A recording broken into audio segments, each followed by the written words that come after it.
Patuloy na pinalalakas ng National Bureau of Investigation ang kaso laban sa tinutukoy na rice smuggler na si Davidson Bangayan o David Tan. Para sa detalye, balitaan mo kami, Noel Perfecto.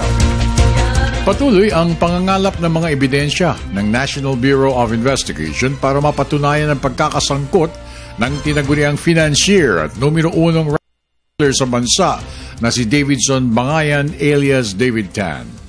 Ayon kay NBI Director Virgilio Mendez, lahat ng mga hinihinalang may kinalaman sa katiwalian hinggil sa iligal na pagpasok ng bigas sa bansa at kanilang iimbitahan para matukoy ang tunay na partisipasyon ng Davidson Bangayan alias David Tan. We are moving forward. We have already several documents. We have already taken several statements of witnesses. And we might be coming out with our report in the next few weeks probably, because we still have to go out. We have to go scan more witnesses, search more witnesses in areas where we could find this farmers cooperative. Dahil dito, iniutos rin ni Director Mendez sa kanyang mga investigative teams na magsagawa ng malalimang investigasyon sa iba pang mga grupo ng mga smugglers na sobrang nagpapahirap sa bansa. Kasama na rito ang ilang mga personalidad na kanilang nakalap. Salamat sa ilang mga ahensya na tumutulong sa NBI upang masugpo na nga ng tuluyan ng smuggling sa Pilipinas.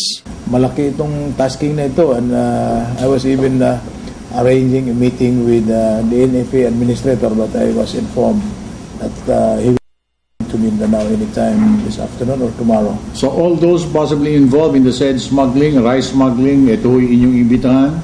Opo, if we will invite them if we have already sufficient evidence gathered or meron na kaming pwedeng mai-confront sa kanila. Kabilang sa kanilang masusing binabantayan sa ngayon ay ang grupo ng mga smugglers ng gulay, langis, bigas, luxury at small cars, merchandise, resin, incorporators at facilitators at iba pa.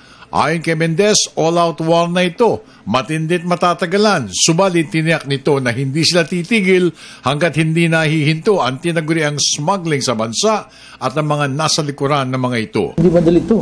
Kasi yung records lang, it's not easy to reproduce the records. We need to have, if we will be talking about rice smuggling, we have to start from the NFA. Then from NFA, we have to go to the Bureau of Customs.